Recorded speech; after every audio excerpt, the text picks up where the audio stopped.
Hello दोस्तों, मैं आज आपको यह बताने जा रही हूँ कि भोजपुरी के सुपरस्टार को कितने साल की उम्र में पहली फिल्म में काम करने का मौका मिला। पहले नंबर पर हैं भोजपुरी के सुपरस्टार खेसारी लाल यादव, जिनकी पहली फिल्म का नाम था साजन चले ससुराल। यह फिल्म सिल्वर जुबली रही। जब उनको यह फिल्म मिली तो उनकी उम्र 25 साल की थी। उस फिल्म को लोगों ने बहुत पसंद किया। अब बात करते हैं भोजपुरी के दूसरे सुपरस्टार दिनेश लाल यादव, जो कि भोजपुरी के आमिर खान माने जाते हैं। उनकी पहली फिल्म का नाम था चलत मुसाफिर मोह लिया। यह फिल्म दिनेश लाल यादव की पहली फिल्म थी।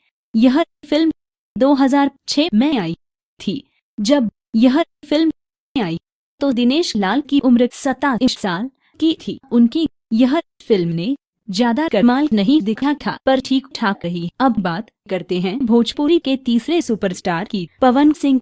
उनकी पहली फिल्म का नाम था रंगली चुनरिया तोहते नाम, जो कि 2007 में आई थी।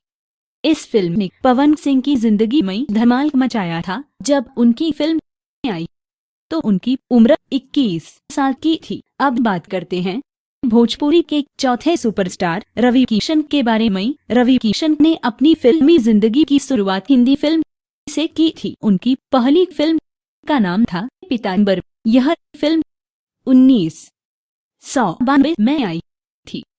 उस समय रवि किशन की उम्र 23 साल की थी। उनकी पहली फिल्म कुछ खास कमाल नहीं दिखाया। अब बात करते हैं मनोज तिवारी के बारे में। जैसा कि आप लोग जानते हो, मनोज तिवारी की पहली फिल्म ससुरा बड़ा पैसा वाला थी, जिस भोजपुरी फिल्मों में एक नया इतिहास बनाया था।